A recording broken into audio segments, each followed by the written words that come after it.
In this video, I'm going to tell you exactly how much muscle it's possible to build naturally and how much muscle it's possible to build using steroids by looking at real-world examples and scientific studies. Let's start with what's possible naturally. Now, I'm definitely not the best natural bodybuilder in the world, but I did win a gold medal at Canadian Natural Bodybuilding Nationals, so I'll use myself as an example of a natural bodybuilder. I've been training without steroids for about 15 years. I weigh 160 pounds when I'm lean and 180 pounds when I'm bulked at 5'5" tall. Like most people, I put on most of my muscle in my first 5 years of lifting. Both of my parents were bodybuilders, so I trained pretty hard from the start. In my first 5 years, I gained around 20 pounds of muscle. Over the next 5 years, I put on a little more muscle, but not as much, only another 5 pounds or so. Then in the next 5 years after that, it was even less, maybe 1 or 2 pounds. Add it all up, and that's 27 pounds or 12 kilos of muscle that I've built in total. And while some people will build more, some people will build less, every natural lifter doing most things right will experience a similar growth curve with faster growth at the beginning and slower growth as they approach their so-called natural genetic ceiling. And research backs this up. Studies show that men tend to max out their natural potential after gaining 20 to 40 pounds or 9 to 18 kilos of muscle mass, and women tend to max out their natural potential after gaining 12 to 24 pounds of muscle. And while I think it is possible to gradually nudge that ceiling up with advanced training and diet strategies, that nudging will be marginal. Now, of course, in order to max out your natural potential, you need to do things consistently well with your training and diet. This means that you train hard, regularly approaching failure, you maintain consistent technique, you do enough training volume, 5 to 15 sets per muscle per week is a good ballpark, you do a variety of exercises, and you aim to add some weight or some reps to those exercises over time. On the diet side of things, you need to eat enough calories, ideally being in a moderate caloric surplus for at least half your lifting time, and you need to eat enough protein, ideally eating at least 0.7 grams of protein per pound of body weight or 1.6 grams per kilo.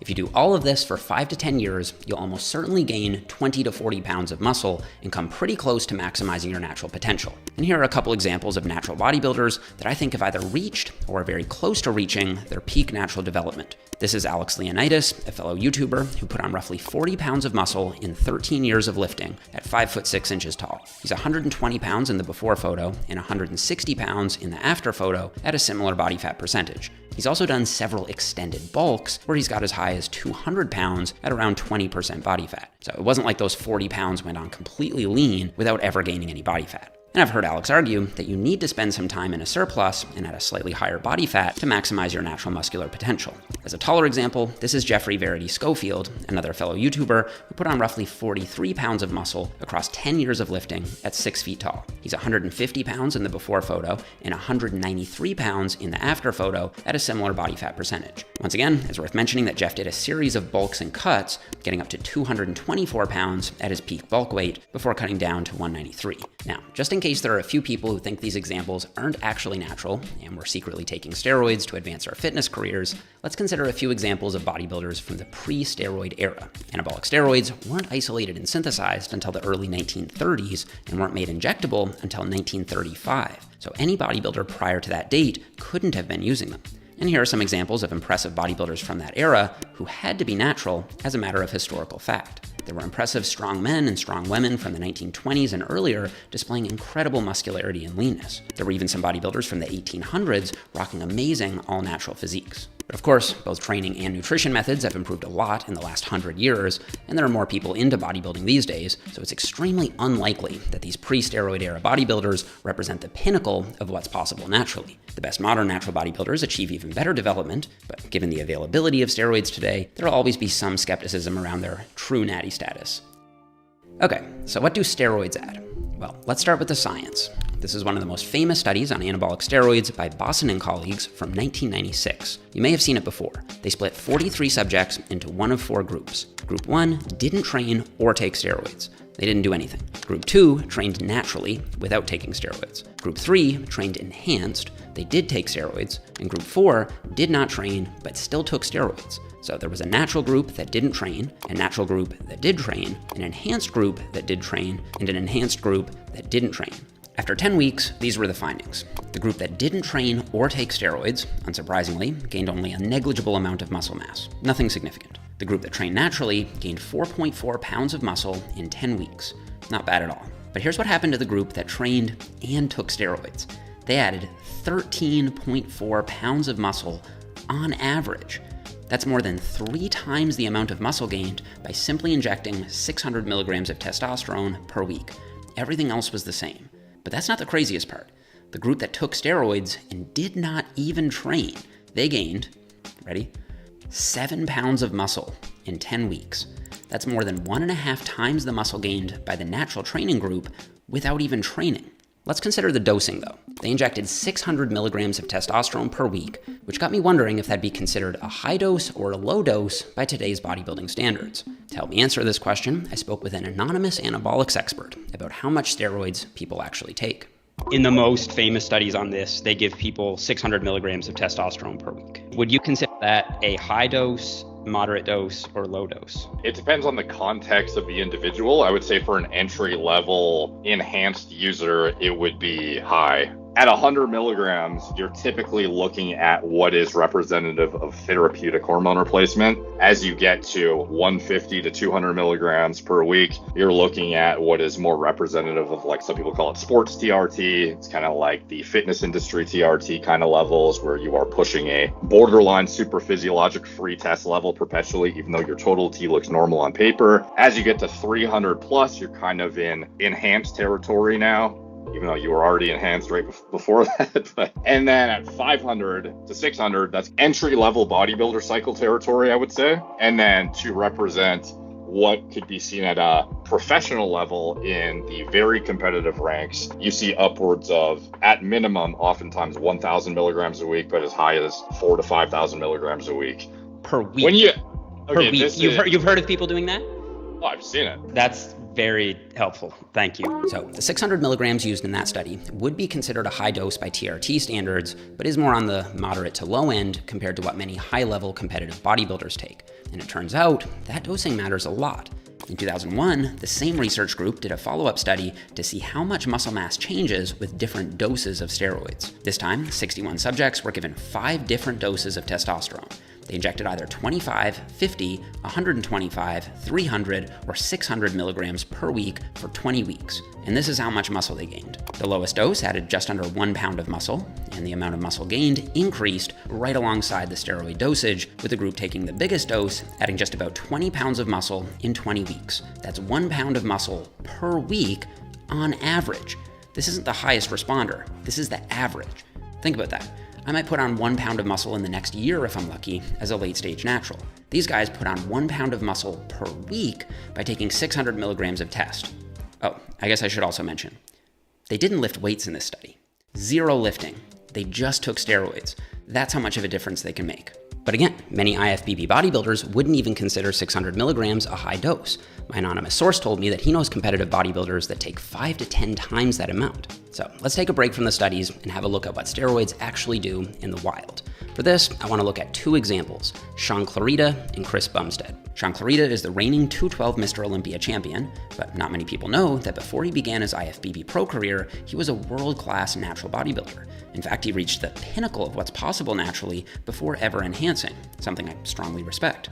As a natural competitor at the WMBF Natural Bodybuilding Worlds, the most stringently drug-tested event in the world, Sean weighed 130 pounds or 59 kilos on stage. We can assume he was maxing out his training and nutrition at this time because, come on, here he is repping 900 pounds on the leg press, and here he is training his arms from the same year. This guy's always trained super hard. So based on some rough math and what I could find online, it looks like he added something around 20 pounds naturally, going from 110 pounds to 130 pounds at 5 foot 2 inches tall. Then, after reaching the pinnacle of the sport naturally, he started enhancing and added, wait for it, another 60 pounds to his physique. That's 3 times the amount of muscle that he built naturally. Chris Bumstead is the reigning Mr. Olympia Classic Physique champion and is without a doubt one of the greatest classic bodybuilders of all time. Chris started lifting at the age of 14 when he weighed 170 pounds or 77 kilos at 6 foot 1 inches tall. Over the next 5 years of natty training, he grew to be 225 pounds or 102 kilos by the time he was 19. That's a 55-pound increase in body weight. Now, of course, some people will argue that Chris wasn't actually natty in this after image, but I believe he was. Here's what he looked like at 17. He's already bigger than most natural lifters that I know, and we also have screenshots of the exact day when his coach said that he started his first cycle, and this image was taken before that day. So it seems most likely to me that he was natural here. Now, he may have the best genetics on the planet, but somebody has to be the best by definition. All right, so Chris added 55 pounds of muscle naturally. After enhancing, he now weighs 264 pounds in the off season at what looks like a similar body fat to these previous images. So an extra 40 pounds added. In this case, it does look like Chris built most of his muscle naturally, which is damn impressive. That leads me to think that Sebum probably isn't taking a huge amount of gear and could almost certainly grow a whole lot more if he wanted to by simply upping the dose. Not that I'm suggesting he do that. But I wanted to include this example because I think it speaks to the power of genetics. When we look at different people's results from natural lifting, there's a broad range of responses. Some people gain very little muscle, others gain a massive amount of muscle, with most people landing somewhere in the middle. Sebum would be way over here, by the way. And just like there are genetic differences in how you respond to natural training, there are also genetic differences in how you respond to anabolics. For example, in that 2001 study, the worst responding subject added 9 pounds of muscle in 20 weeks, while the best responding subject added 31 pounds of muscle in 20 weeks without lifting. This guy gained more muscle in 5 months of juicing than I did in 15 years of natty training. I'm gonna be sick. So based on all this evidence, steroids can easily double or even triple your gains depending on your genetics and how much you take. Again, for natural lifters, you're looking at 20 to 40 pounds of muscle gain. At a more moderate dose of steroids, most people are probably looking at another 20 to 40 pounds. And then if you're willing to really crank the dose, people with good genetics could certainly add another 20 to 40 pounds or more on top of that. But while steroids do likely have the biggest potential impact on how much muscle you gain, they also have the biggest potential for downsides. Here's a list of steroid side effects from the National Institute of Health. The heart effects alone should give us pause. There's a well-established higher risk of high blood pressure, blood clots, heart attacks, stroke, and artery damage in regular steroid users. And there are often unwanted visual side effects like gyno, balding, acne, abscesses, and oily-looking skin. And while it certainly is possible to mitigate some of these side effects by using moderate and controlled dosages with regular hormonal monitoring by a medical doctor, you're still taking a gamble on your health when you decide to enhance. Now, this isn't an anti-steroid video. I think people should be allowed to do whatever they want with their own bodies as long as they're not hurting others. But I also think it's important that people actually understand what steroids really do, both good and bad. If you're thinking about enhancing, I think it'd be smart to at least max out your natural potential first. This will force you to understand your body and force you to learn how to pull the training and nutrition levers most effectively for your physique. That knowledge will then empower you so that you don't feel like you need anabolics, and it'll give you enough time to really make an informed decision. Natty maxing is usually not possible until at least 10 years of hard, smart, and dedicated training, so it'd be smart to get a decade of lifting under your belt before you even consider juicing, in my opinion. And of course, if your goal is to maximize your health, it'd be smart to stay natural unless a medical professional recommends hormonal treatment. It's also worth mentioning that, given what we know about steroids and genetics, it just doesn't make sense to judge the value of someone's training advice based on how big they are. For example, it's fairly common for people to point to enhanced bodybuilders, note how much bigger they are than other lifters, and use that to imply that their training methods must be better. But of course they're going to be bigger if they're on steroids, especially if they also have good genetics. That doesn't mean that their training methods are better. It doesn't mean that their training methods are worse either. It's just not a valid comparison. We should determine whether or not someone has good training advice based on sound reasoning. That reasoning can come from scientific evidence or anecdotal evidence or just years of experience, but we need to evaluate that evidence based on its own merits, not based on the size of the person giving it. Anyway, I thought this was a fascinating subject to dig into, and I'm curious if you guys are surprised by how much of a difference steroids actually make, or if that lines up with what you already thought.